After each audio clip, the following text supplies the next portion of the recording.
She woke up in the body of a villainess who turned a boy into an obedient pet. To change the ending, she begins to heal him, but from a diary, she learns the real Illeana had foreseen it all. The escape, the betrayal, even her own death. Someone else's plan is stronger than her will. Subscribe to the channel for the next part of the story. Breathing heavily and barely moving his feet on the barren soil, the man saw dry trees ahead. The vast wasteland and gray sky frightened him, a man who still wanted to live. His lifeless arms dangled, and his fingers wiggled slightly at the thought of how thirsty he was. Not far away, he saw the head of an animal, with only bones left of it. The wind came up and broke the thin branches of a dried-up tree and made a strange sound. Sighing heavily, the man wondered if he would have to die here like this. Suddenly, something caught his eye, and his eyes lit up with hope. He had a burst of strength. He quickly ran in that direction, shouting joyfully that it was water. Kneeling down, the man bent down to draw the water he had been looking for so long. He began to drink the water greedily from his hands, scooping it into his handful over and over again, trying to quench his thirst. He thought he could hold out a little longer, but suddenly, his tooth fell out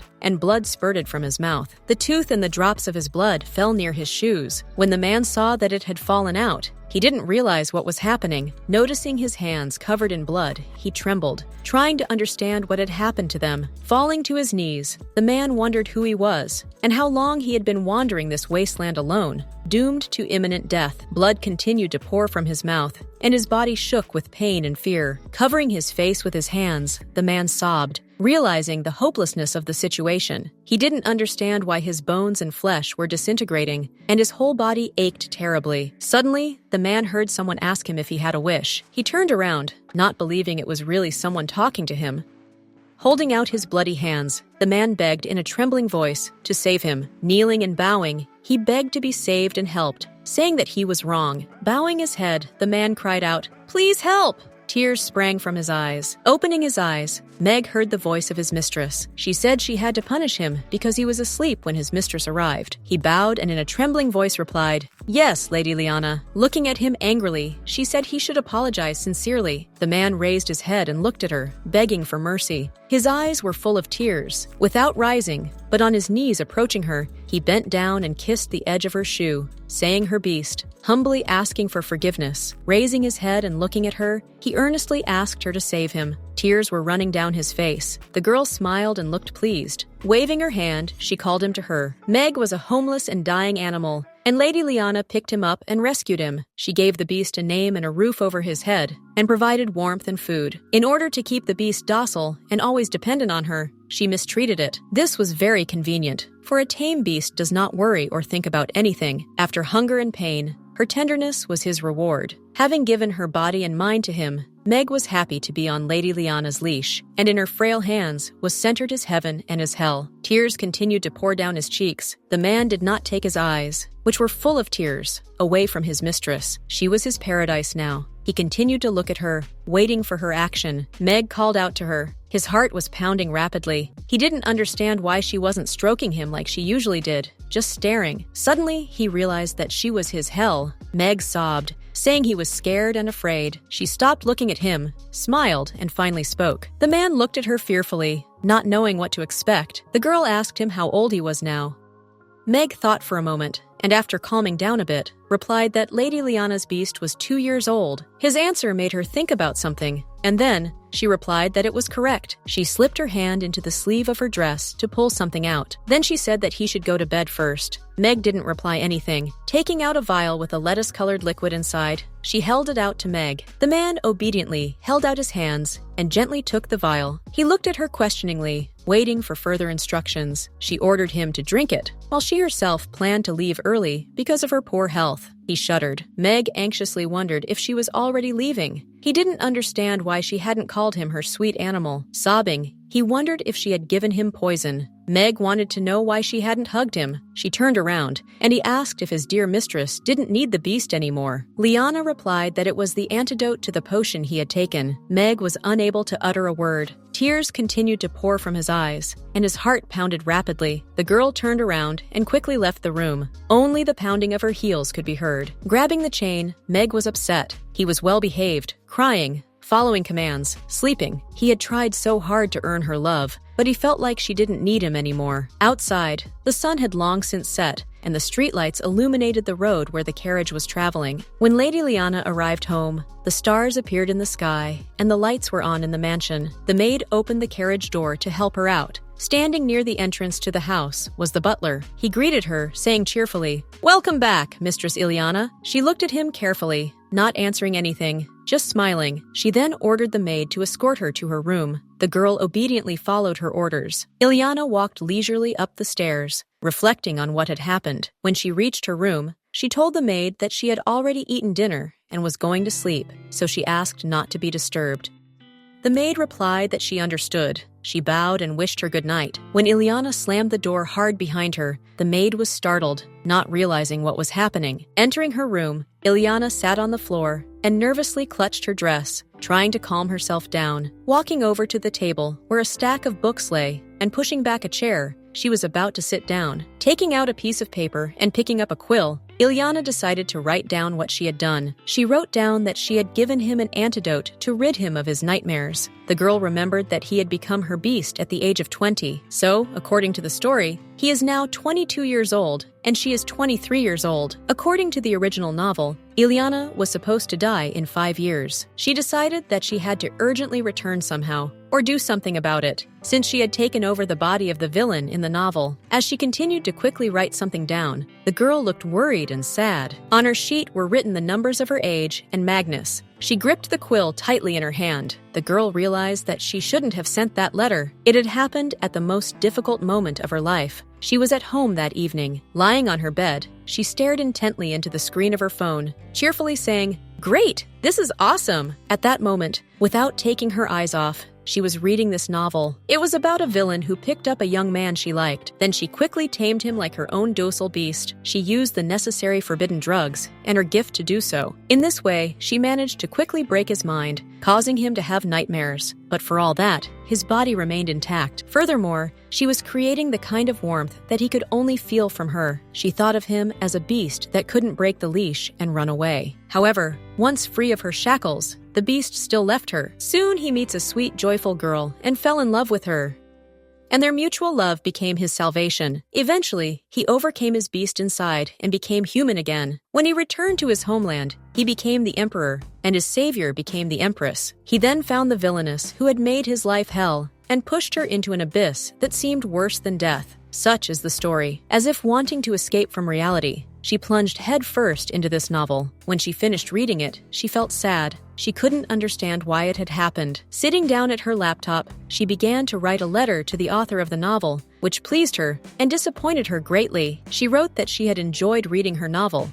and the plot was exciting, but it was unclear why the ending didn't feel like a happy ending, and there were many unanswered questions and an open ending. She wrote to the author several times, and now she regretted writing so many letters to the author, but still, she received a reply. That afternoon, she quickly discarded the book she was reading and picked up her phone. The author replied that she was right about many things, but even the author could not provide answers to her questions. Illeana could not understand how the author could not answer questions regarding the novel she herself had written. Suddenly, her gaze froze and she remembered her last letter. The author asked her if she would like to offer her version of the story, and she replied that she agreed, so she fell asleep. And when she opened her eyes, she realized she was in a novel. She had become the villain of the novel, Illeana Glenn. As she continued to eat, she reflected on yesterday. She worried about whether she had done well in the role and whether she had acted naturally. Finishing her breakfast, she placed the cutlery on the table and asked the maid to put everything away. The maid stood by her side. She bowed and replied that she would do everything. Looking out the window,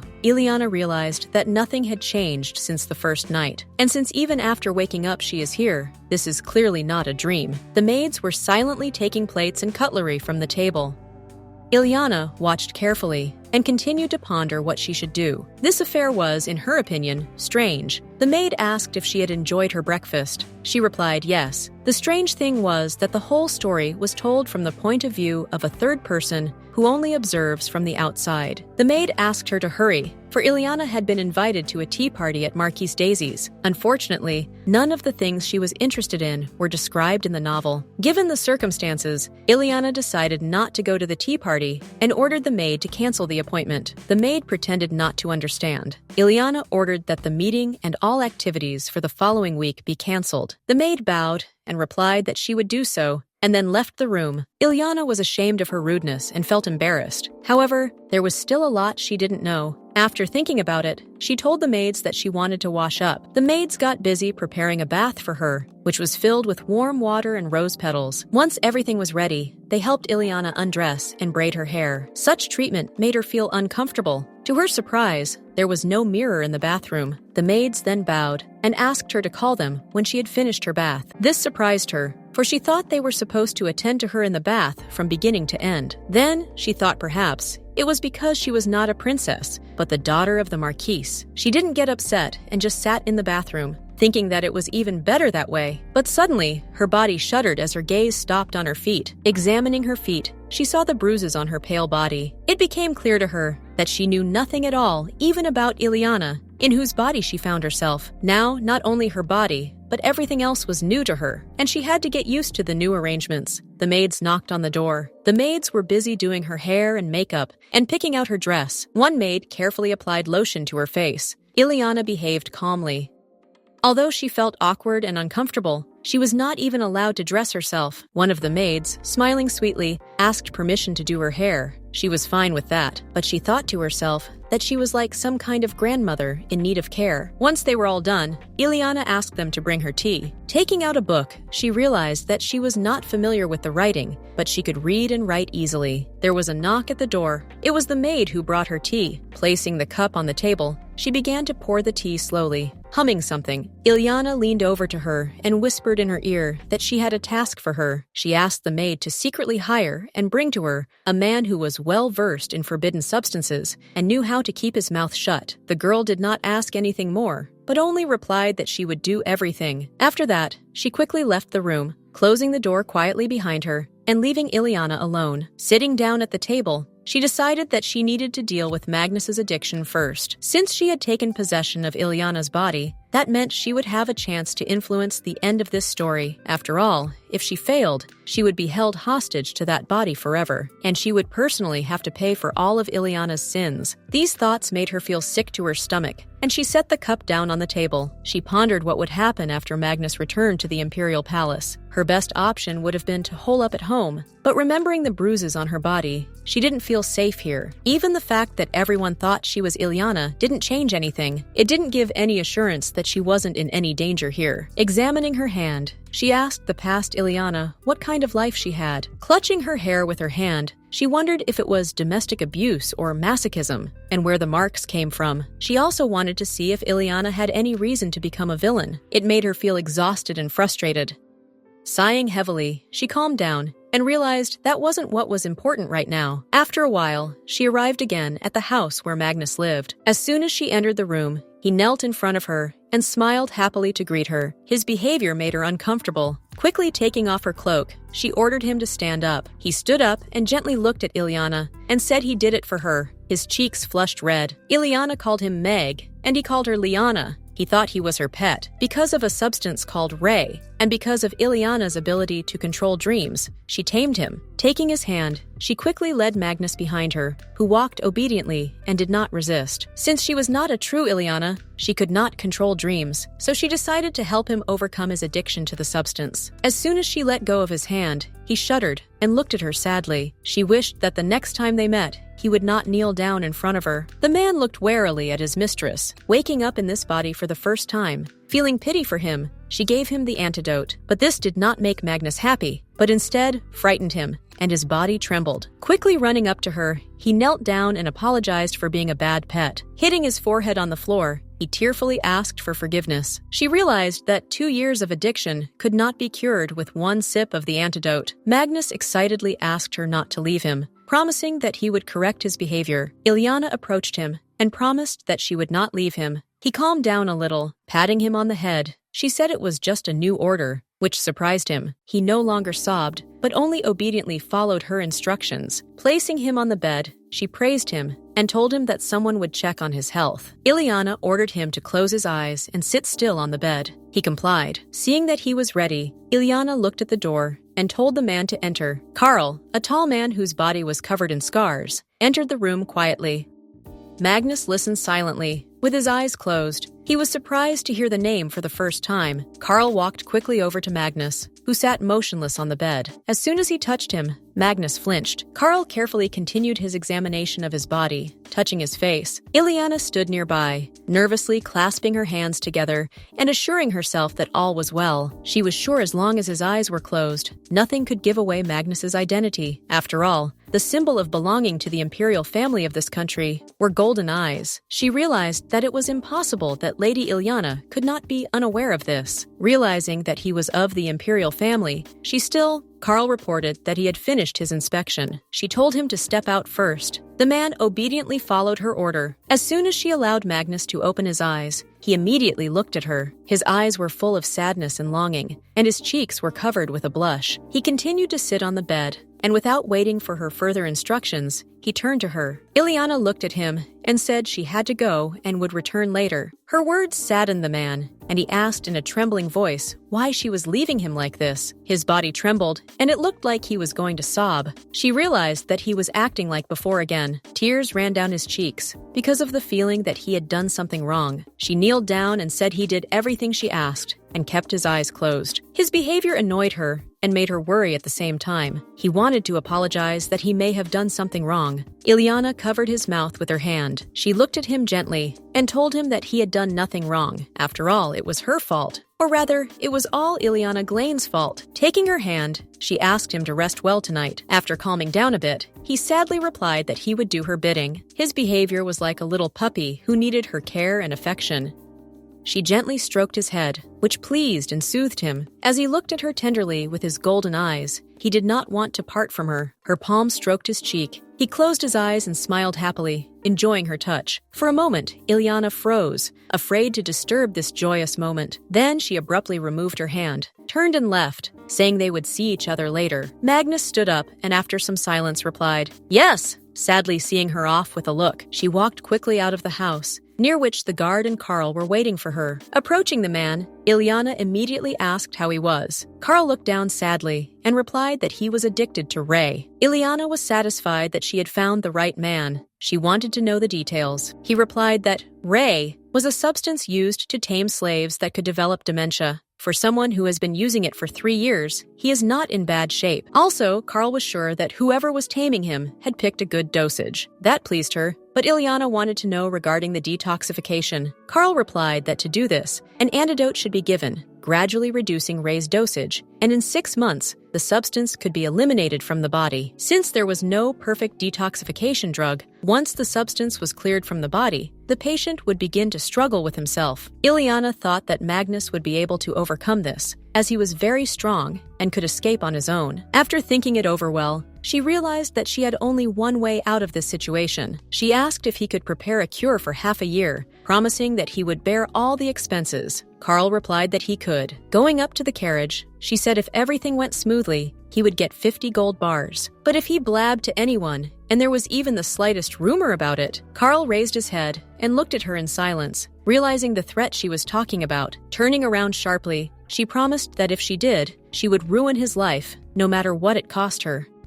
The man promised her that he would take her secret with him to his grave. Once in the carriage, Illeana said the servant would give him the promised advance. Then the carriage drove slowly away, and Charles followed her with his gaze for some time longer. With a sigh of relief, she tried to calm herself down from the excitement she was feeling. Slowly removing her mask, Illeana felt tired. Thanks to this body's mechanical memory, she was able to keep her accent and intonation up to par. Looking out the window, she felt unfamiliar, for the manner of speech was not like her. Looking at the mask, Illeana remembered Magnus and realized it was a habit. She had originally only wanted to stroke his head, but quite involuntarily, her hand ended up on his cheek. She didn't plan on brainwashing him or giving him that substance. She needed to clean him up and bring him back to the imperial palace within 2 years. The coachman interrupted her thoughts by asking if she needed a ride to the estate. Illeana asked herself what she needed to do to make Magnus doubt her. Receiving no answer, the coachman called for his mistress again. awaiting her orders. She, after pondering a little, replied for him to take her to the temple. Illeana remembered a drama where one of the girls said that she hated the world because her boss was a scoundrel. Her friend suggested saying goodbye to the world and going to the temple. The girl agreed with her. Near the temple, she was met by a priest who asked her if she believed in the Tao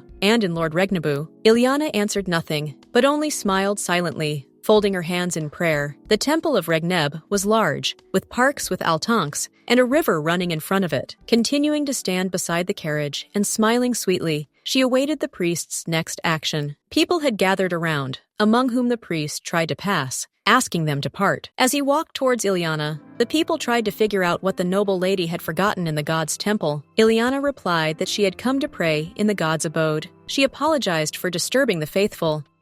The people replied that it was all right. They recognized her and thought she had a good heart. She was glad that Illeana had a good reputation, which was not true of her character. Illeana did not hide her promiscuity and greed in front of Magnus, but she was known in society as a kind and good girl. However, she was a sociopath. Illeana was indifferent to other people's pain and created her noble image through cunning. She did not use overt manipulation to do so. Illeana chose to repent and become a righteous believer. She did not want to become a nun, but a believer, for anyone can believe. As she followed the priest into the temple, she saw many people in the temple. She needed as many people as possible to see her and spread the word. The gossip was that the only daughter of the Glenn family believed insanely in God. She took off her hat. The priest asked if it was her first time in the temple. She answered yes, and told him that she had recently met God. That night, she suffered from a fever, and Reneba appeared to her in dreams. Upon her awakening, her fever broke, and her body seemed to be cleansed. The priest nodded and said joyfully, "God smiled on the believer." Illeana replied,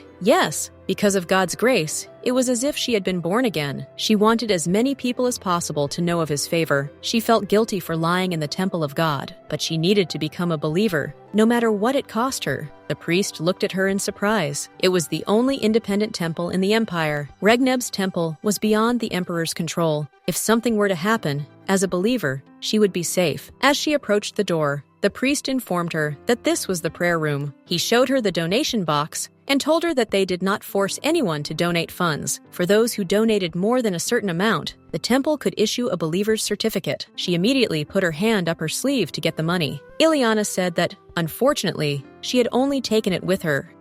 She promised to bring more next time. Upon seeing the gold bar, the priest exclaimed, "Oh, Lord Regneb!" Illeana said that she planned to pray in the temple often and that generous donations would not be enough. Due to the excitement, the priest's heart beat faster. He immediately knelt down, folding his hands in prayer in front of the altar. He began to pray. Illeana shuddered and didn't understand why he was acting this way. She was embarrassed. She called for the priest, who prayed diligently. The priest immediately turned around and apologized for being distracted. He explained that he wanted rather to thank Reneba for directing her to their temple. The priest gave her a temporary plaque, since it took about a week to issue the believer's certificate. Thanks to the plaque, she could enjoy all the privileges of the temple. Illeana asked what she needed to do. He replied that she should put the offering in the offering box, and then to close her eyes and pray. She walked to the altar and placed the gold bar in the box. The priest stood nearby. Illeana folded her hands in prayer. She was getting a little used to this body by now. Leaning on the table, she asked that everything she had planned come true. She really wanted to return to her world. As she returned from the temple and entered the carriage, she had an eerie premonition. Sweat came out on her face. The coachman asked her if something had happened. Sighing heavily, she replied that everything was fine. The coachman informed her that he would take her home. Illeana asked if he remembered what she had told him earlier. Putting on his cap, the coachman replied that he would get everything ready, then asked why she needed the books. Illeana asked him to deliver them to the cabin. After their conversation, the carriage drove off. Staring silently at the floor, Illeana looked tired and sad. Looking out the window, she thought it would help Magnus escape. Meanwhile, 2 guards stood outside the hut. It was beginning to get dark outside. Magnus knelt silently, with his hands on the floor.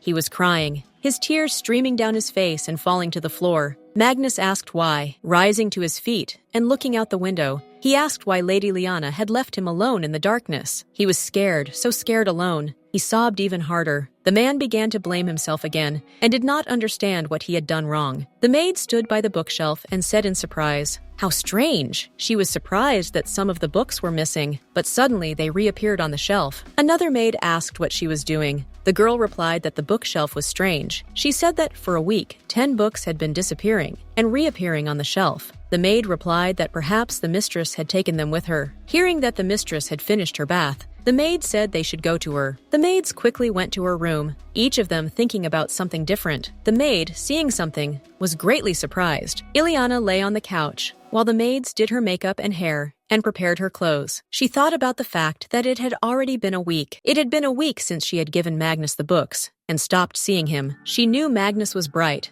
and should have realized by now how absurd his current situation was. The maid brought her a burgundy dress and helped her put it on. In the novel, Magnus recognized and whirled from the book Illeana had given him. This prompted him to run away. Now, he had gotten this book earlier than in the novel. Illeana thought that everything would be fine. Besides, she couldn't sit around and wait for Magnus to escape. She needed to do something about the bruises and take measures for her own safety. First, she had to find out the reason why. An excited maid ran into the room. She reported that the master and mistress had returned to the mansion after inspecting the grounds. Illeana trembled and felt fear sweep through her body. The maid suggested that she remove all of her jewelry just in case. Illeana took her advice. The maids quickly began packing up all of her belongings. She felt their gazes on her. The maids said nothing, but Illeana felt as if they were looking at her with pity. Her hands trembled. She remembered that the novel did not tell of the relationship between the Marquis and his daughter. Nervously pressing her lip together, Illeana tried to calm herself. She asked if they wanted to see her. The maid replied that her parents had invited her to dine together. Illeana said she would come to dinner and asked that a carriage be prepared for her. The maid replied that she would prepare everything she needed right away. As she descended the stairs, she decided to make the best of it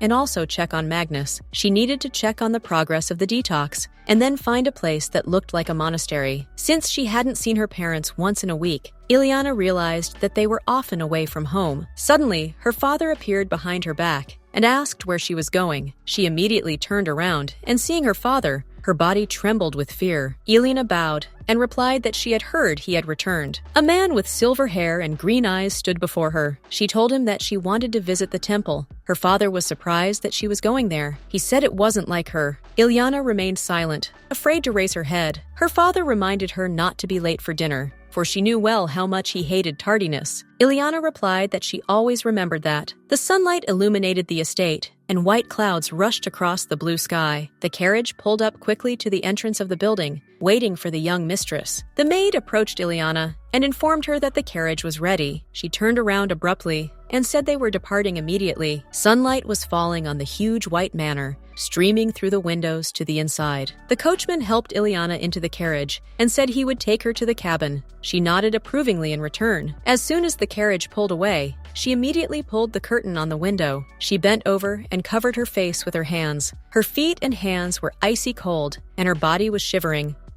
She felt nauseous. She realized it was her body's reaction to the fear she felt. Clutching her clothes tightly with her hand, she insinuated to herself that this reaction was not hers, and she was not afraid. She wanted to know what had happened to Illeana Glenn, that her body was in such a state. Opening the curtain, she decided that she needed to get back to her world as soon as possible. She didn't feel like taking responsibility again for something she hadn't done, and also shake with the emotions associated with another's body. Looking out the window, Illeana decided to ask Carl to hurry up with the treatment. In addition, she would continue to tell Magnus everything and set him free, because then everything will go back to normal. That's what she thought before she came here, and found herself in the arms of Magnus, who kissed her passionately. She tried to remember how it had come to this. Magnus leaned in, looked tenderly into her eyes, and then kissed her. She asked him to stop, but he continued to kiss her. Initially, Illeana just wanted to check on his condition, but she couldn't understand why Magnus suddenly decided to do this. Half an hour ago, Carl told her that compared to last week, Magnus was doing better. If you lower Ray's daily dose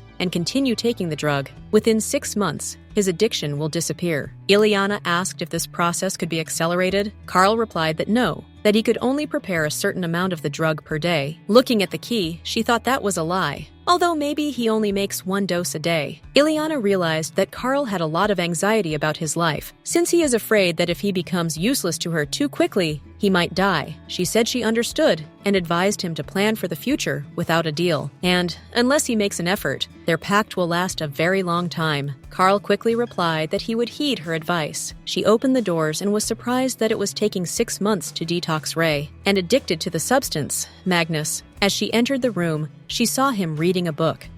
Illeana asked if he was feeling well. He put the book down and walked over to her, cheerfully answering that he was fine. She immediately remembered that he had run away from Illeana 3 months after she had given him the book, and he was a genius in the novel. Kneeling down, he bent down and lifted her leg and kissed it. Magnus then told her that he was worried because she had not come to see him. She noticed that his gaze was more realized than before, but his mind was still clouded. Stroking his cheek, Illeana said that he had done nothing wrong. Her touch brought him pleasure. She could smell the scent of the substance from him. She wondered if it took 6 months to detoxify, how long it would take to free his mind from the influence of Illeana's abilities. Her thoughts were interrupted by Magnus's voice, asking if she was staying with him tonight. He recalled that she hadn't been paying attention to him for a week. Magnus asked why she wasn't hugging and kissing him. Illeana replied that she was surprised that he had started asking questions. The man was startled and began to apologize, but she calmed him down by telling him it was okay. She then looked at him gently and praised him, saying that he had done well. Magnus was so embarrassed that his cheeks were covered with a blush. He was very surprised. Illeana began to stroke his head, which pleased him even more. This behavior was better than before. It meant that he was gradually coming out of this state. She asked if he wanted to spend time with her. At first, he wanted to answer something, but for some reason, he remained silent. Magnus quickly took his gaze away from her and looked away, afraid of doing the wrong thing. Illeana explained to him. When she asked, he could say whatever he wanted. Looking at him gently, she asked him to think hard and answer her question. He tried to say something, but his speech was interrupted, and he found it difficult to give an answer. This alarmed her. She wondered if he wasn't ready for this yet. Nervously clenching his hands, he tried to say what he wanted to say, and he succeeded. A little embarrassed, he said he wanted to be with her. Illeana was so surprised that she didn't know what to say. In fact, she didn't even think he could answer like that. She called out to him, but it was as if he was under hypnosis and heard differently, that when she spoke to him, he should kiss her feet, beg and plead with her, and then she would love him. Receiving no answer, Illeana called to him again. Looking at him intently, Magnus looked as if into the distance, then answered, "Yes, Lady Illeana." He touched his hand to her lips. Illeana did not resist, not realizing what was happening. Magnus then leaned in and kissed her passionately. She tried to interrupt their kiss by asking him to stop, but Magnus did not respond to her words, but continued to kiss her insistently. Illeana pushed him away, shouting for him to stop. She didn't understand what was going on. What had gotten into him? Magnus, breathing heavily, turned to her. Slowly, he approached her again and asked her not to move away from him. Magnus promised her that he would be a better beast, and he would do everything a pet is supposed to do. Taking her foot, the man began to kiss it, while looking passionately at his mistress. Illeana was embarrassed by what she saw. She wanted to say something in reply, but hesitated. It was at that moment that she realized that this was the effect of Illeana's brainwashing. It was clear that she had used her powers on him more than once in 3 years. Magnus continued to kiss her leg without taking his eyes off her. Her heart began to pound faster. She asked him to wait and stop. Her words made his body shudder. He looked at her in surprise and asked, "Lady Illeana?" Illeana quickly took her foot away. She was so embarrassed that her cheeks were flushed and her heart was pounding hard. Magnus asked in surprise, wondering if he wasn't fit to be a beast. She was at a loss to convey to him that he was human. Magnus moved closer and closer to her. He reminded her of how she had called him a beast belonging to her. Tears ran down his cheeks. He said sadly that he could not live without her warmth, and that he felt so cold when she wasn't by his side. Covering his face with his hands, he asked how he could bear such terrible loneliness. Suddenly, she felt like hitting her past self, who had been ecstatic while reading the novel. She realized how awful it was. Illeana reached out to him and replied, "Okay," and then she hugged him tightly. He was confused and didn't know how he should act around her. Patting him on the back, she said that she had hugged him, so he should calm down. Illeana explained to him that it was okay, and he could hug her too. Magnus immediately hugged her tightly, pulling her against him without saying a word. His heart quickened, and he said that he liked Lady Illeana so much. Illeana continued to hug him, realizing that he was acting this way because he had been led to believe it. Through tears, he said that she had said he was her beautiful pet. But these were the words of the true Illeana Glenn, but not hers. She decided not to hide and tell him the truth that he was not a beast. Magnus immediately sharply pushed her away from him, which scared her a little. He shouted that she was wrong, and he was in fact the beast she had personally named. She was sad to see him in such a state. In spite of that, she said he was wrong. Placing her hand on his, she said in a confident voice that he was a man like her. Her words made him hesitate. He did not say a word and looked upset. She noticed immediately that he was upset. She knew that Ray was destroying his sanity and causing him amnesia. He had no memory of his past life until he fell into Illeana's hands. Therefore, only Meg's identity existed for him. She said that dinner was ready. Illeana asked if he would like to have lunch with her. She realized that her future depended on whether or not she could restore his sanity. Magnus was pleased and asked if she would stay with him. She replied that she would only stay until evening. He knelt down again and said joyfully that he was madly grateful to her. Gently taking her foot, he kissed it tenderly. She watched him silently, realizing that Illeana had taught him to express his gratitude in this way. He promised to be very obedient so as not to disappoint her. All of this worried her. She asked him to sit down and informed him that she would call a servant. His behavior was unpredictable, but the girl was more concerned about the reaction of her body, the frantic heartbeat and heated lips. The body's reaction was a far cry from the bewilderment she experienced. She felt a similar dissonance between body and mind when she met Marquise. Opening the door, she ordered the maid to set the table for two. The maid replied that she would do everything. She wondered if Illeana really loved Magnus. Remembering what she had done, it was unlikely, but the remnants of emotion in that body confused her. Once she turned her attention to Magnus, she was extremely surprised. He was sitting on the floor near the table, staring at her in silence. She asked what he was doing, smiling brightly. The man replied that he had sat down as she had ordered. She froze with shock, trying to say something, but couldn't find the words. The man looked at her in surprise. Illeana didn't understand why he sat on the floor instead of sitting at the table. Looking at him again, she saw him as a dog who was obediently waiting to be fed. She asked if he always took his meals while sitting on the floor. Magnus sighed and thought about it. He remembered how Illeana had asked him to eat something, calling it his favorite pet. She'd said she'd been madly enjoying how cute he was eating the food from her hands. He told her that he usually did that when she was angry. Magnus asked if she was angry with him. She replied no. Illeana explained to him that he should sit at the table. He wanted to object, but she asked him to remember what she had said before. She reminded him again that he was not a beast. Nervously clutching his clothes, he replied that he would do as she said. A man and a servant entered the room and informed her that her dinner was ready. They began to set the table, placing plates of food and drinks. Magnus looked back and forth at the food, then at Illeana. With a huff, Magnus wondered if Illeana would leave him as soon as she had eaten, for he had been looking forward to their meeting. Since the girl was going to let him go in the future anyway, she promised him that she would stay with him all next week. His body shuddered, and he thanked her sincerely. Suddenly, some gloom engulfed him again, and he thought about the next week. Having finished their meal, she left the hut. Suddenly, the wind picked up. She corrected her mask. The girl remembered that, according to the novel, Magnus had escaped after a year. Having given him the books much earlier and the antidote, she supposed he would escape within a month, 2 at the most. A strong wind kicked up a leaf and swirled it in the air around her. In her opinion, the best solution for them was to stay away from each other. Illeana decided that after he escaped, she would disband the mercenaries and burn down the hut. She realized if Magnus and the protagonist were meant to be together, they would meet during the escape. Her task of rescuing the protagonist was almost complete. After looking at the temple, she decided it was time to begin the crazy god fanatic phase. Approaching the carriage, she ordered the coachman to take her to the temple. He bowed and replied that he would do everything. Seeing her, the priest asked in surprise if she wanted to know more about divine practices. Illeana replied that she wanted to better understand the faithful and become imbued with the divine will. The priest was glad to hear this, but replied that they had no such practices. When he saw her donate a gold bar, he told of a school for the clergy that had a dormitory for them. The girl asked how long they had been there. The priest told her that the training process took about 2 years. That was exactly how long she needed. She asked if she could join. Stroking the donation box, the priest hesitated. Then he asked if she wanted to become a minister. His question caught her off guard and made her nervous.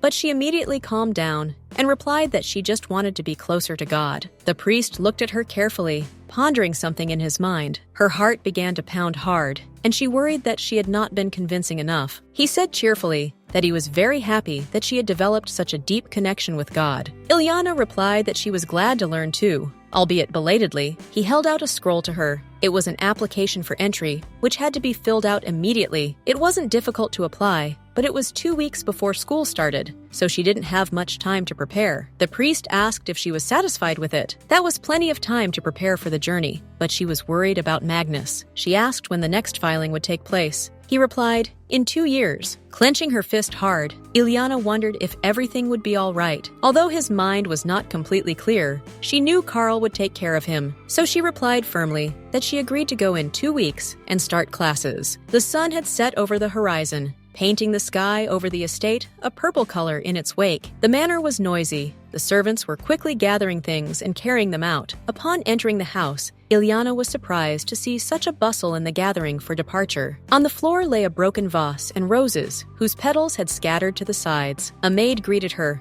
Illeana asked what was wrong. She told her that they had received extemporaneous news that there was a problem at the estate, so they are preparing everything they need to leave. Illeana asked where her father was. The maid replied that he had returned to his estate. She breathed a sigh of relief and was glad that she would not have to have dinner with her father. Illeana told the maids that she had no plans to eat dinner tonight and asked them not to bother her. She promised to let them know if she needed anything, allowing them to rest until then. As she climbed the steps, the girl turned around sharply and looked down. She looked at the broken vase of roses that lay on the floor.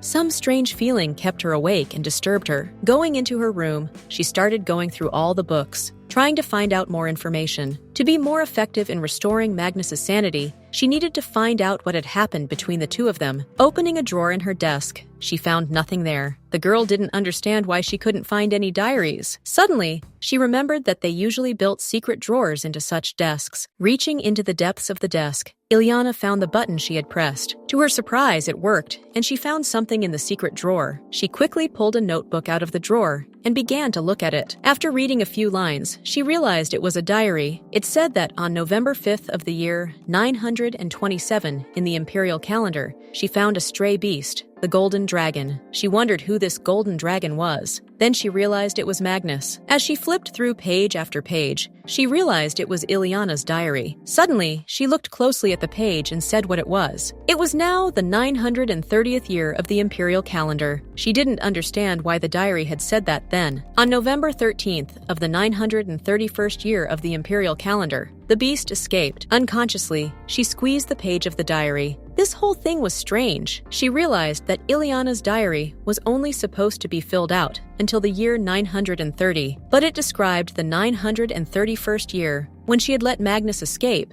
and some doctor-like girl had taken care of him. The girl was surprised that she had deliberately let him go. It seemed very strange. Revisiting the diary, she wondered if Illeana really hadn't foreseen his escape. She kept the antidote in her hand at all times, casually showing it to Magnus. Even when he stole the bottle, she acted as if she had been waiting for this moment. It all seemed very strange and raised many unanswered questions. The diary said that the one who threw the beast turned out to be another golden dragon.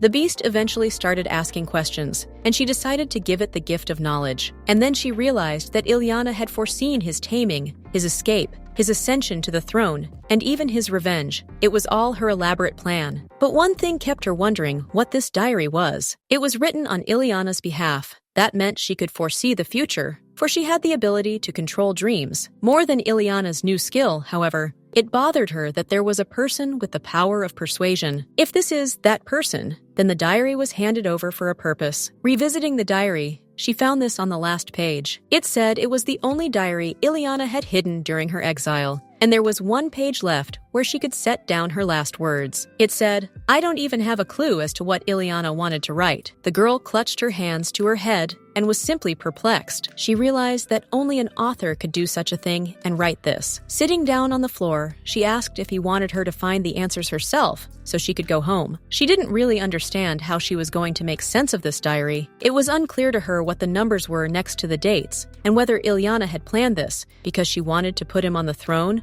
or because she loved him. Although she had unclear reasons, the affair did not end with Illeana's simple death. Upon learning Lady Lena's true identity, Magnus executed everyone who was related to the Glenn family by blood ties. Illeana was placed in a cage where she lived out her last days. With no one remembering her existence, her heart beat faster. Even if Illeana loved Magnus, she thought, was that love worth all that had happened and what she had endured? Fixing her hair, the girl thought it was just useless feelings. Looking out the window, she said quietly that she was very tired, so she decided that she would rather think about everything else tomorrow. She was glad that she had managed to settle all the matters with the temple today.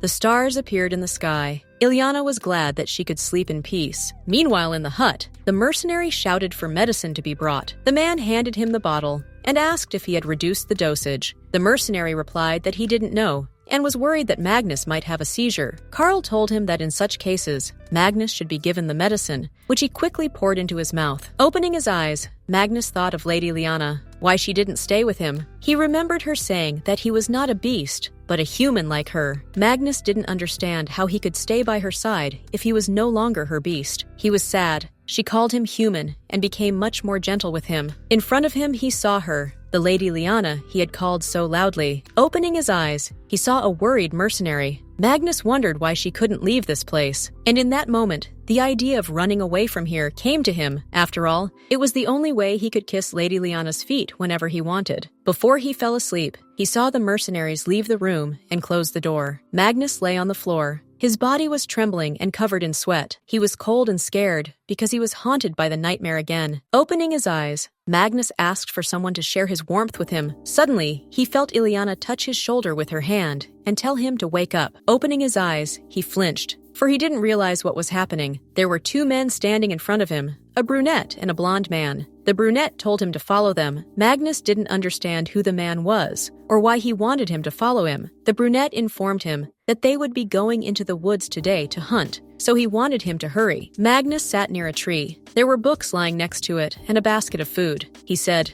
"Big brother." His brother told him if he caught a good catch, he would get recognition. The blonde asked what they would hunt today. The brunette replied that it would be on something the size of a deer.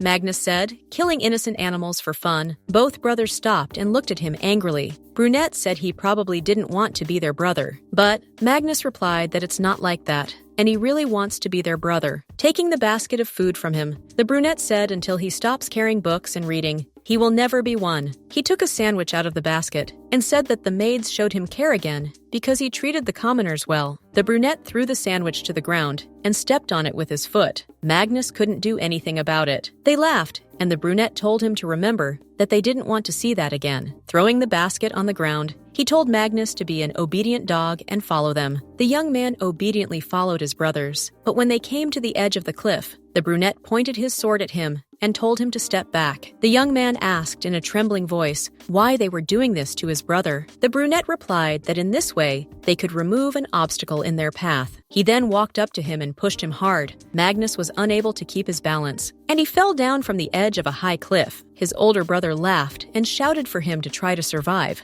rather than become an appetizer for the beasts below. When Magnus awoke, Illeana was stroking his cheek, telling him that it was just a dream. He squeezed her hand tightly. His body trembled. She reiterated that it was just a dream and asked him to calm down. He turned away, continuing to hold on to her hand. Illeana asked if he was okay. Carl told her that he'd had a seizure and had fallen sound asleep that day, but she needn't have worried. The man told her that Magnus had incredible stamina. He felt that there was no need to give him any medication in this condition. She asked if he would be all right. Carlos replied that there could be withdrawal, but that it was not life-threatening. Illeana said she understood and allowed him to leave. He bowed politely to her and was about to leave, but stopped because she said that one day the rest of the reward would be given to him.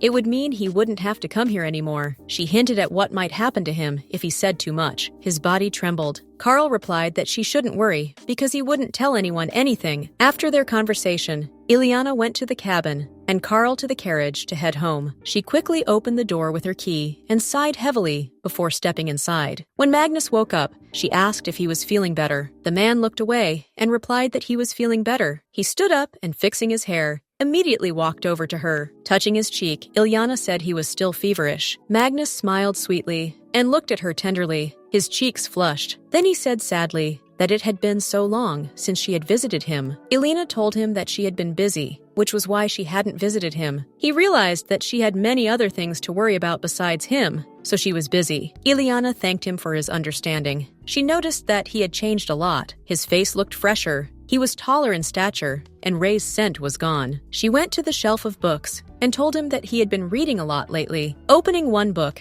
Illeana asked if he understood the books he was reading. Magnus smiled and replied that the books were funny, and in places were like his dreams. Moving closer to her, he asked why she had told him he was not a beast. She remained silent, pondering why he had asked that, and then answered bluntly, "Because he is a man." Gently squeezing her shoulder, he asked if it would be all right if he told her what he wanted. He told her that he had read in one of the books that people cannot always be together, but things were different between the beast and the man. Only beasts could stay with their masters until death. He whispered that he wanted to be with her until death. One day, she asked Carl how one could recover one's mind after brainwashing. He replied that there is no exact time, and sometimes people live with it all their lives. She wondered. Carl said if she was in a hurry, there was one way. On top of the influence exerted, you could try to impose a new order. At this point, she wanted to use suggestion to get home. She had a worry that her ability might be stronger than she thought. Magnus hugged her and asked her to stay with her and be her beast. He promised that he would never betray her. Illeana wondered how much she should care for him. She asked if he really didn't want to be human that badly. Magnus immediately answered, yes. She was surprised. Illeana asked why he didn't want to. Taking her hand, he said sadly, if he became human, she would leave him. Looking carefully into his eyes, she asked if he ever wondered why he wanted to stay with her. He smiled and answered sincerely, because he liked her. Smiling, Illeana asked for a reason why he liked her. Magnus smiled and was ready to answer right away, but he couldn't. He froze in place, and without expecting it, he was unable to give a reason. Illeana realized that it was all due to suggestion. When its effect had worn off, and Magnus had regained his senses, he would not smile at her like that. Being near him, she felt a strange heat inside her. Sometimes she thought those emotions might have belonged to her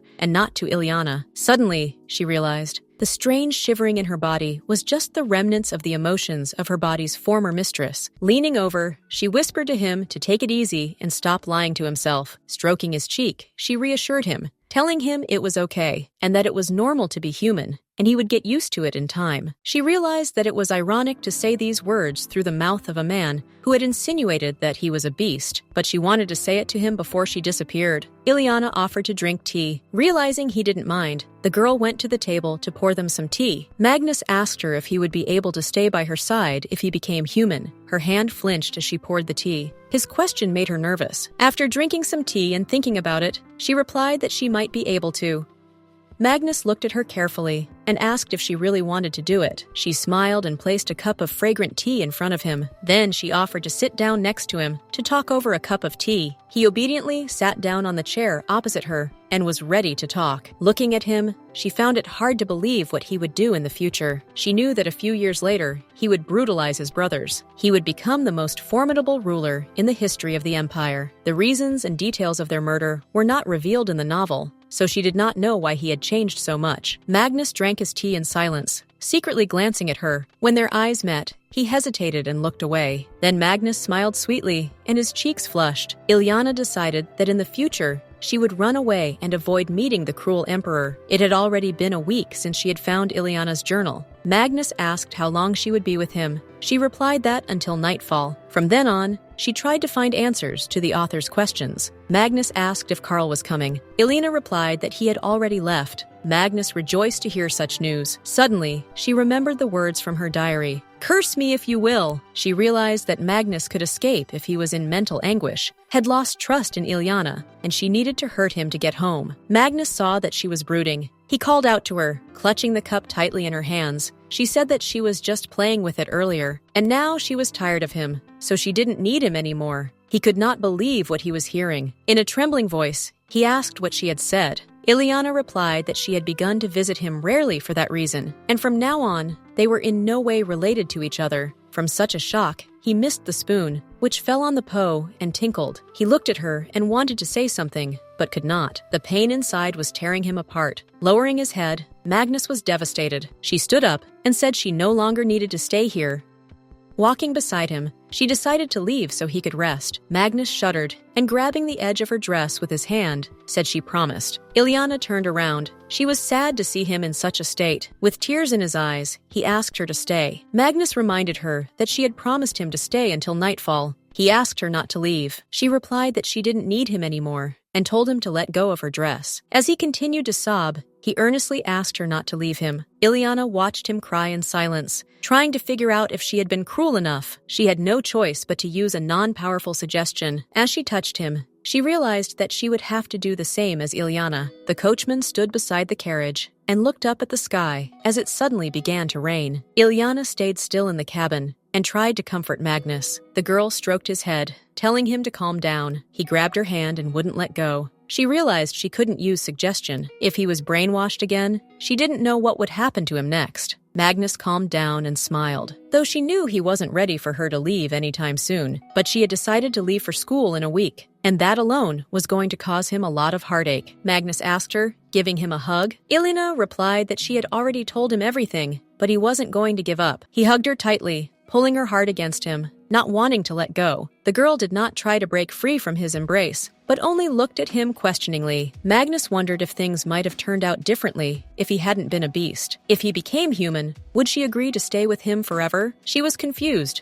not knowing what to answer, and then asked what. Outside, the rain intensified, and even lightning appeared, and thunder rumbled. Magnus said firmly that he would never, ever leave her, and then letting her go, he apologized if he had crossed the line. He told her that from the moment she changed, he had not stopped thinking about her. Taking his hand away, she replied that she hadn't changed, but he said he noticed it right away. Leaning toward her, Magnus whispered that what gave her away the most was her gentle gaze. Illeana tried to stay calm and keep her composure so as not to give herself away even more. She said that it had started to pour, and she really should get home, but he grabbed her hand and wouldn't let go, asking if she would come back here. Illeana angrily replied that she wouldn't be coming back. Magnus asked her not to say that. He asked her to let him see her at least once a month. Just one look at her was enough for him. Magnus sobbed and asked her not to say that this was the last time they would see each other. She was surprised that, after all she had said to him, he couldn't let her go and begged her to turn around. It made her heart ache and tore her apart. But his pleas were not to her, but to the previous owner of the body. And it was not to her that the pain he was experiencing belonged. So she decided that they must part. She stroked his hand, trying to soothe and part in peace. Magnus looked at her sadly, tears running down his cheeks. She had done this for both of them. Smiling, she said goodbye. "Take care of yourself, Meg." Then she walked quickly out of the cabin. Magnus called out to her, but she did not turn around. Peeking out from behind the door, he tearfully requested that she not go and leave him. Stepping barefoot on the stairs, he begged her to give him another chance. Illeana walked straight ahead without turning around, telling herself that these were not her feelings. The coachman saw her and pulled out his umbrellas and hurried anxiously toward her. Suddenly, she stumbled and fell to the ground. She grabbed her head, mentally screaming for these feelings to disappear from her head. Gray clouds covered the sky, from which the rain continued to pour down. The girl sat staring at the ground in silence. Her mask fell from her face. She stood up and thought about the fact that for 2 years, she wouldn't have to live like Illeana, so she hoped those feelings would fade. The coachman approached her. He opened his umbrella, covering her from the rain. She thought about the fact that this was the end of their relationship and mentally said goodbye to Magnus.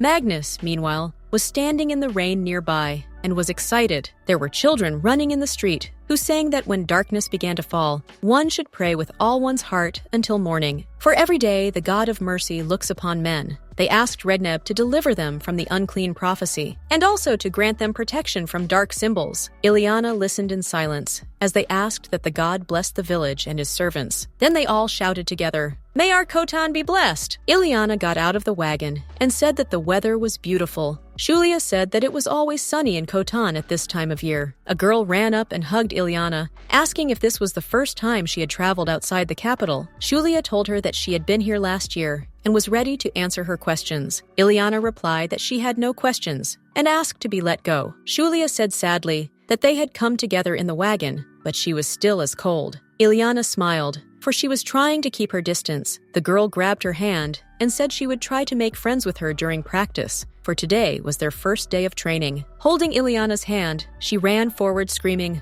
forward into Regneba's arms. Illeana changed her clothes and ran to class. She had previously thought that training would be boring. Julia ran ahead and shouted at her to hurry up. Illeana was mentally prepared for this. Breathing heavily, she kept running and asked Julia to wait for her. However, Illeana couldn't even imagine being so loaded. Running into the classroom and placing her book on her desk, she breathed a sigh of relief, for she was almost late. Julia said they were lucky they made it before the priest arrived. Hearing no response from Illeana, who sat down farther away from her, Julia called out to her, but Illeana turned away, trying to let her know that she did not want to be friends with her.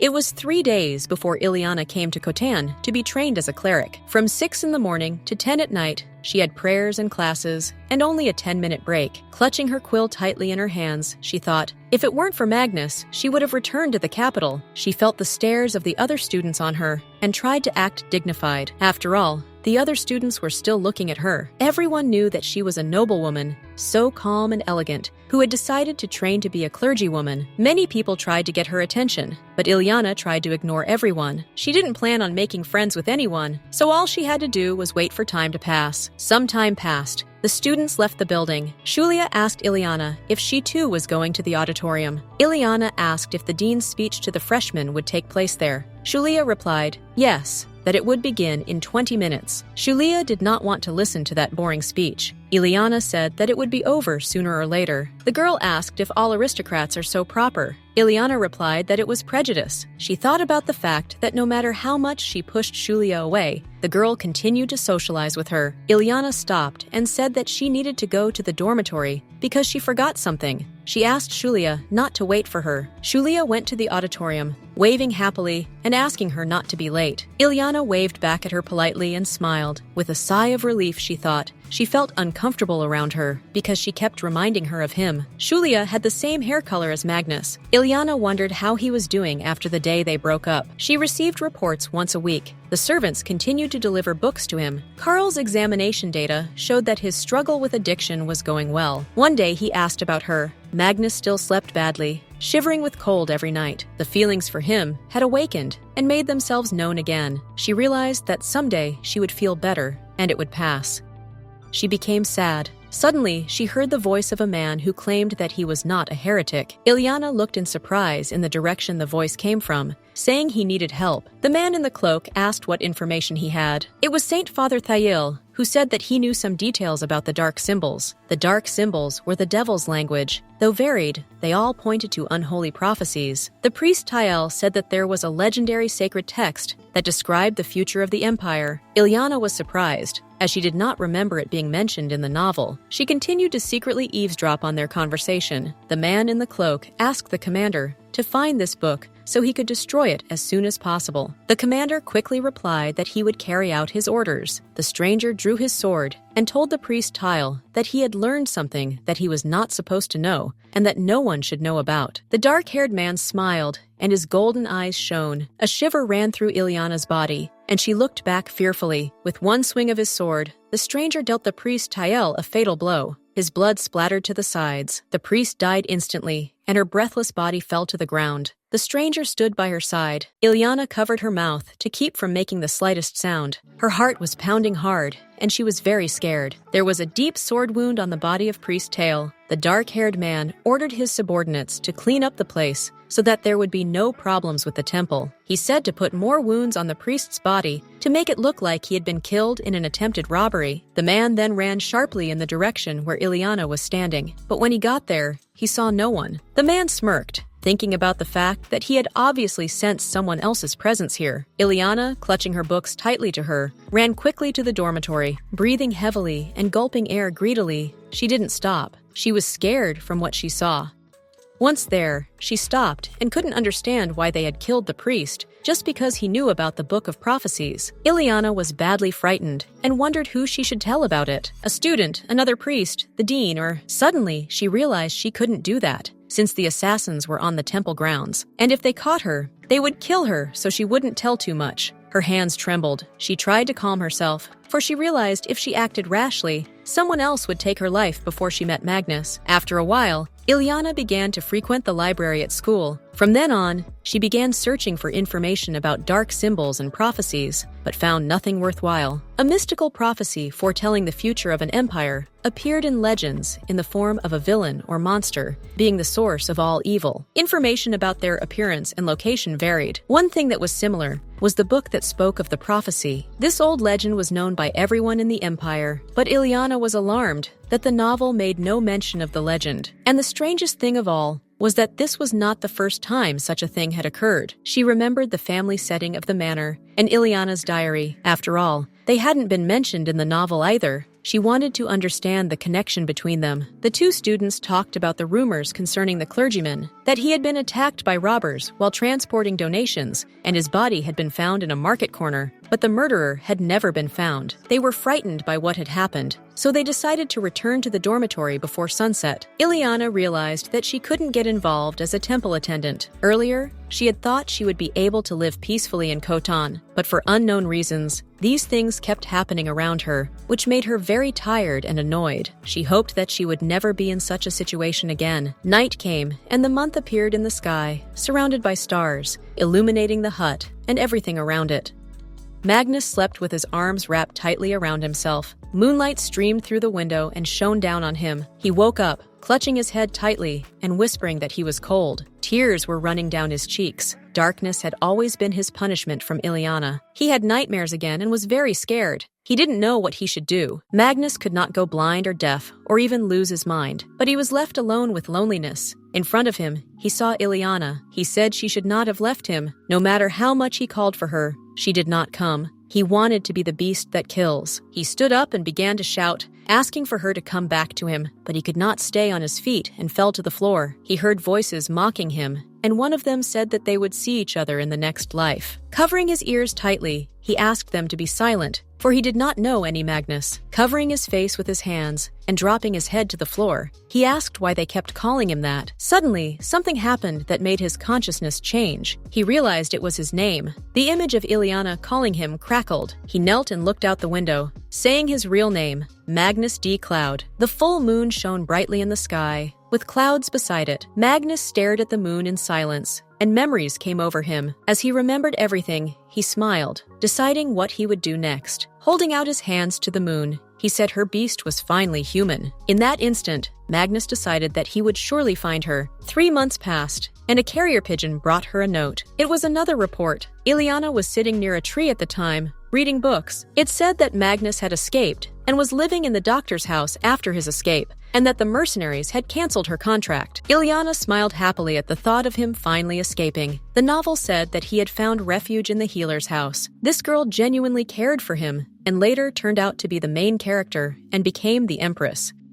Although it had all happened a year earlier, Illeana was relieved. She stood up and held her hands up in the air, smiled, thinking of the problems she had left to solve at the temple. But at that moment, water poured over her. A girl with an empty bucket stood beside her and apologized to her, saying she just wanted to water the tree. She asked if she was okay. Fixing her hair, Illeana realized she had another problem. Illeana smiled and replied that she probably wanted to water the flowers, not the trees. Shimen remained silent and looked at her angrily, holding the empty bucket tightly with her hand. Illeana said that the beautiful flower had not lost its radiance, even after getting soaked. Shimen angrily asked if she was dumb or just playing dumb. Taking the wet book in her hands, Illeana asked if she could tell the library that it was Shimen's fault that the book got wet. Shimen clenched her teeth tightly with anger. Realizing that it was her fault, she shouted that no one would be sorry if anything happened to that dirty book. Illeana stood up, picked up the books, and replied that she would take her answer as agreement. Shimen clutched the bucket tightly, trying to hold herself together. She asked Illeana if she was going to become a priest. After all, if she really wanted to, she wouldn't have walked around with that dirty book. She asked why an aristocrat who didn't need anything decided to come here. Shimen believed Illeana had ulterior motives and demanded that she stop using her faith for selfish purposes. The girl remembered the last time she had been subjected to such an attack at school. Illeana replied that she understood her displeasure,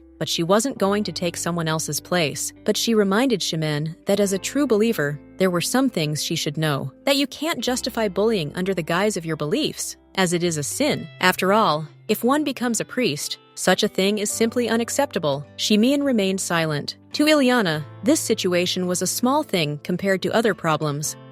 After all, those people who killed the priest were much more dangerous. Nothing more suspicious had happened since that day. She would have liked things to continue to be quiet, but her sense of unease would not subside. 1 year and 8 months had passed. The knight sat in the tree and looked down. He saw the 2 princes and the escort knight trying to escape. One of the princes was the heir to the throne. The man looked into the distance to see who was hunting them. It was the 3rd Prince Magnus, who had returned a year ago after disappearing. The man continued to watch silently from afar and had no intention of interfering. Smiling, he realized that this was another battle for power. His subordinate appeared beside him and asked why he had not intervened. The man replied that there was no need or reason to intervene between them. He believed that the throne should be taken by whoever could survive and prove that he was the strongest. The blonde man said that it sounded wild that the strongest would become the leader. The brunette agreed with him, but couldn't do anything about it, since their strength wasn't enough. He suggested that they leave and find out tomorrow how it ended. The 2 princes were frightened and ran forward quickly, breathing heavily. The escort knight shouted anxiously that they could not run any further. And he was right, for the 2 princes found themselves on the edge of a cliff. The escort knight stood forward, protecting the princes, and asked them to keep behind him. He warned Magnus if he harmed the princes, he would not be forgiven. Magnus asked why his words sounded like he was plotting treason. He explained that it was only a hunt, and his brothers had no reason to be so nervous. After all,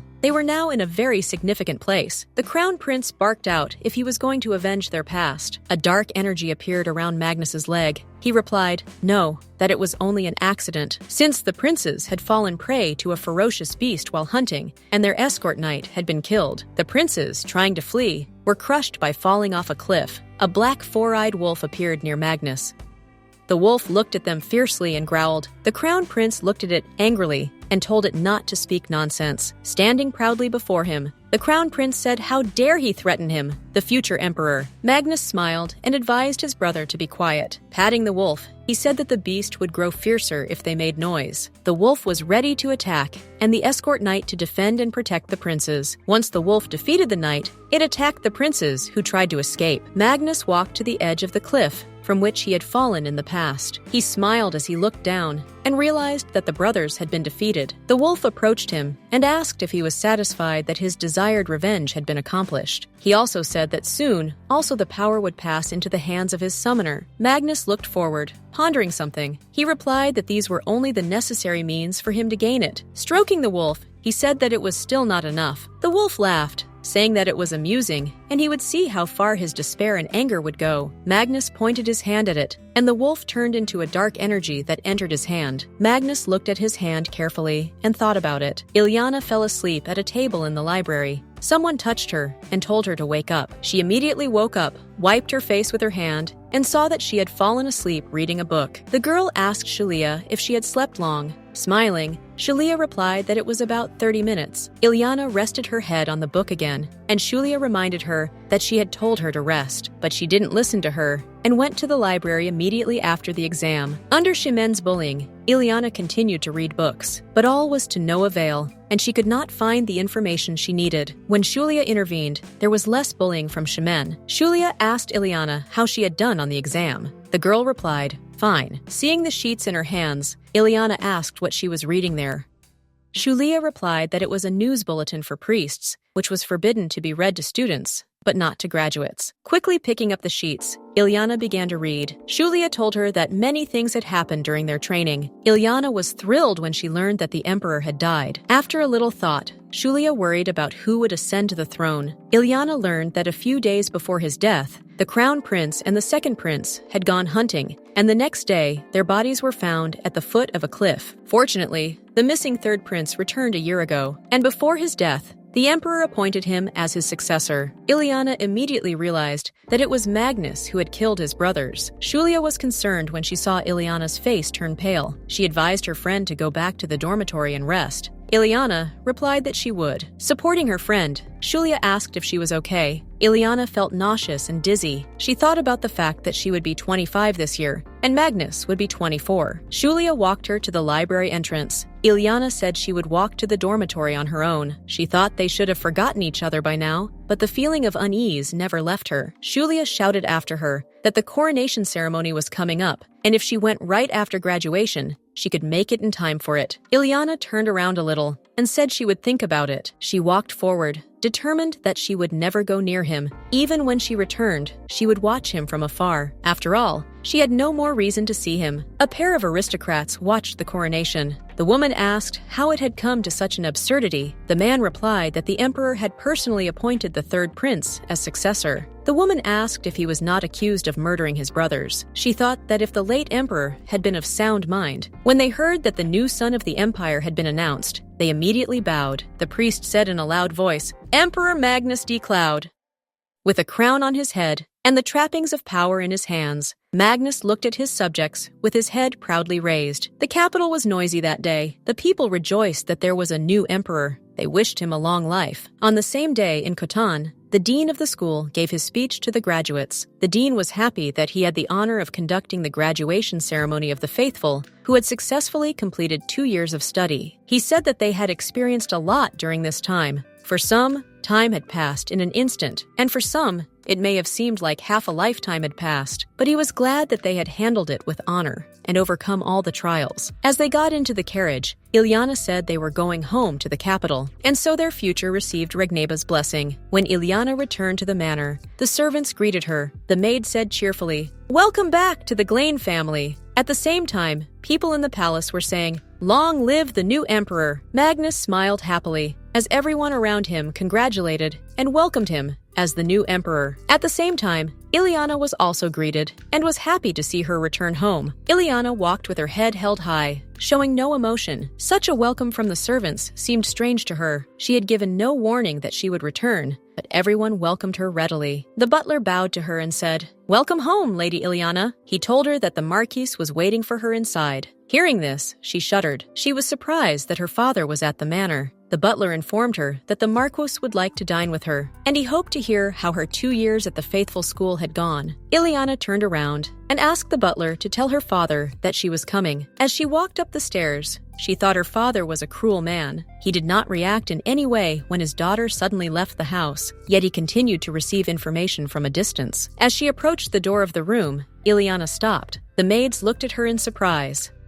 Touching her hand to her face, she sighed heavily, remembering that she had dinner with her father waiting for her. The maids remained outside the door, awaiting further instructions from their mistress. Illeana, meanwhile, was taking a rose petal bath. There were no more bruises on her body. She remembered that the Marquis of Glenn, this character, had not been revealed in the original novel. Not much had been written about him, but the sight of him made Illeana's body begin to tremble. When Magnus came to kill the entire Glenn family, the Marquis did not escape. He took his wife's life with his own hand and stared at her in silence. The Marquis, drenched in his wife's blood, waited patiently for the Emperor. Magnus, seeing him, immediately drew his sword. Seeing the Emperor, the Marquis approached him, realizing that he was about to die. Clasping her hands together in prayer, Illeana trembled. She used to think Magnus would be the biggest problem of her life. Now she needed to keep an eye on him and get information on him. Before she plunged headfirst into the bath, she decided that she would need to get along with her father. She thought back to Magnus. If he wasn't disillusioned with Illeana, he had to start looking for her, so she decided to make rare appearances so he wouldn't find her. Emerging from the water, she heard a knock on the door. It was the maid, who informed her that it was nearing dinner time. The girl quickly exited the bathroom, leaving behind her rose petals on the wet floor. The maids entered the room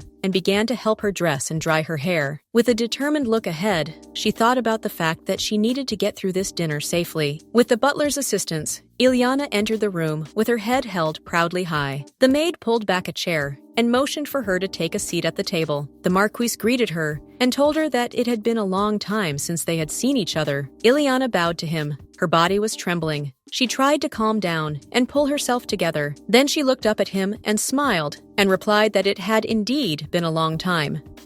The girl sat down at the table. Her father looked at her angrily. He asked if she had enjoyed her 2 years of freedom. Her abrupt decision to go to a school for believers surprised him, but he was even more surprised that she let her pet go. She was frightened when she heard that he knew about Mag's existence. With a heavy sigh, Marquise called out to her. Illeana flinched, looking at her fiercely. He asked if in 2 years she had forgotten how to behave. She lowered her head again and wanted to explain something, but did not have time. Her father asked her why she thought she had so much freedom. He explained that he had shown mercy. He thought he was pushing her too hard and holding her back, so he decided to let her go. But after seeing how it ended, he began to think about re-educating her. Illeana sat with her head down and didn't know what to say in response. She remembered the bruises on her body that her clothes had covered. She was overcome with a feeling of fear that made it hard to breathe and made her body tremble. Looking at her father, who was looking at her and waiting for an answer, she became even more afraid. She thought if Illeana had been domestically abused, she wished she didn't have to repeat her fate. The Marquise angrily asked if she had forgotten how to keep a conversation going. Receiving no reply, he said she was forbidden to leave the estate without his knowledge. After these words, the Marquis stood up and was about to leave.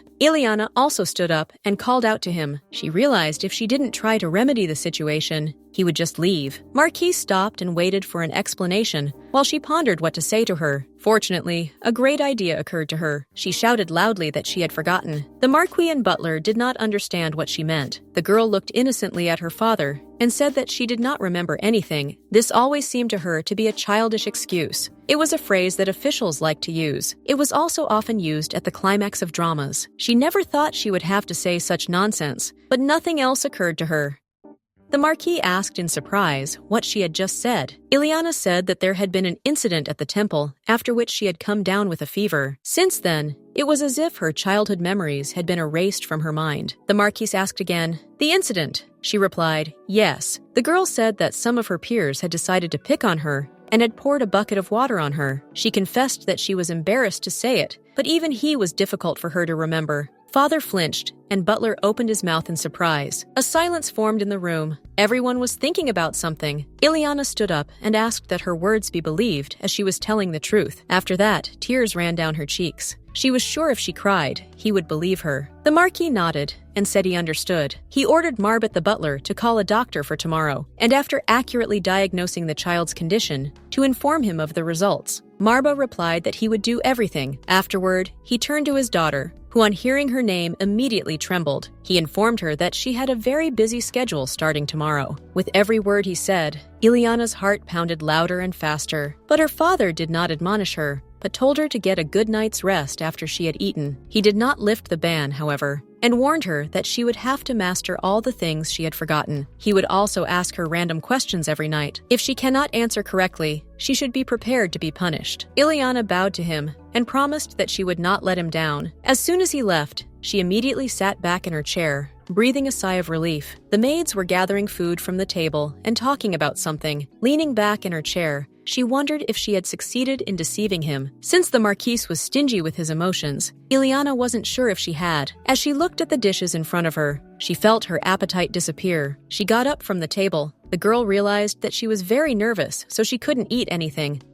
The maid called out to her anxiously, but Illeana replied that she would not eat dinner and asked her to clear everything from the table. As she left the room, she felt happy. After all, she had managed to avoid the worst-case scenario. She walked to her room and reassured herself by saying that everything would be okay and she should be strong. Thanks to the sunlight in the hall, everything was lit up and sparkling. The Marquis was sitting at his desk with a letter, books, and stationery on it. He told the butler to find out all about the incident that had happened to his daughter. The butler replied that he would find whoever had dared to pour water on the lady. In addition, the Marquis ordered him to keep an eye on Illeana. He noticed that she had changed a great deal, so he believed that she had lost her memory. The butler bowed and promised to give him a detailed report. Taking the envelope in his hands, the Marquis began to open it and said that Butler could go. Butler quickly left the room, slowly closing the door behind him, which creaked shut. The Marquis quickly pulled out the letter and began to read it. After reading the letter, he threw the sheet on the table, grudgingly saying that it was restless there as well. The letter contained information about the new emperor. The Marquis went to the candle and began to burn the letter, saying that the young emperor had made a bold decision. 3 weeks passed, and Illeana's room was already filled with books. She read another book carefully and took notes. The girl was already regretting that she had refused dinner then. When she had finished the book, she closed it quickly and remembered the heartless Marquise. She had not eaten all day because she had not answered one of his questions. He gave her 2 thick books every day. Throwing the book on the table, Illeana shouted that there was no point in memorizing them. If she couldn't memorize the first time, the load was carried over to the next day, and she accumulated many books. During dinner, he asked her many questions. If even one answer was wrong, he did not give her a drop of water throughout the day. She lay on the table and said sadly, how could he do that to his daughter? The maid knocked on the room and said it was time for dinner. Illeana ironically said that this was not the time for dinner, but for his questions. She felt very hungry, and she really wanted to get her answers right tonight. Fixing her hair, she asked him to tell her father that she was on her way. The Marquis started with the questions, and after getting the answers right, praised her, and then asked how many departments were under the imperial family. Illeana replied that there were 4 departments in all, and 2 special institutions. The Marquise began the meal and asked to be told about the departments. She said that the first 4 included the Treasury, the Imperial Family, the Domestic Department, and the Treasury. The 2 special agencies include the medical establishment, composed of the best doctors, as well as the Knightly Order of the Storm, under the command of the Imperial Family. The Marquis said that there was another independent agency. He asked what it was called. She replied that it was the Anti-Corruption Bureau for the aristocracy. Her father praised her for being well prepared. Illeana said that she had to do it because she was very hungry. Taking her fork in hand, she was about to eat, but before doing so, she waited for her father's permission. The Marquis smiled, nodded, and waved his hand, signaling that she could eat. Illeana began her meal. It surprised her that her father could smile like that. Taking the wine glass in his hands, he said she needed a shake-up to get her motivated. She replied that even training a dog was more effective when it was fed rather than starved. Dad smiled and said, then the dog should only get better each time too. Illeana continued to eat, looking at her father and thinking that it was better than a beating. The Marquis said there were enough questions for today and warned her to prepare for tomorrow's event. She immediately asked what the event was. Her father replied that she should have remembered that a new emperor had recently ascended the throne.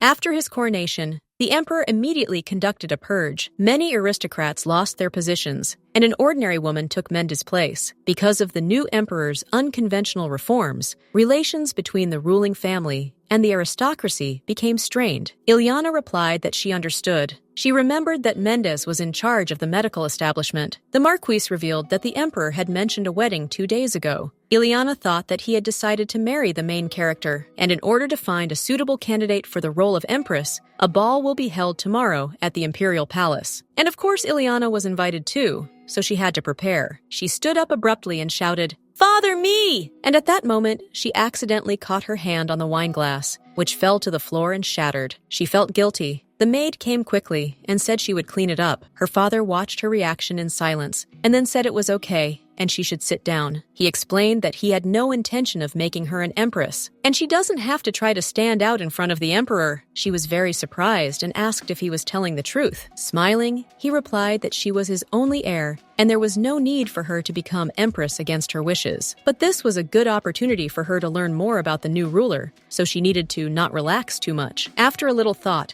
Illeana said that she understood. She continued with her meal, wondering what her father meant. She didn't understand whether the status of the empress, whose power was comparable to the emperor, and that of the Marquis could be compared. What bothered her most was that the novel barely mentioned the banquet. One line was devoted to the event. At his first ball, however, Emperor Magnus discovered Illeana Glenn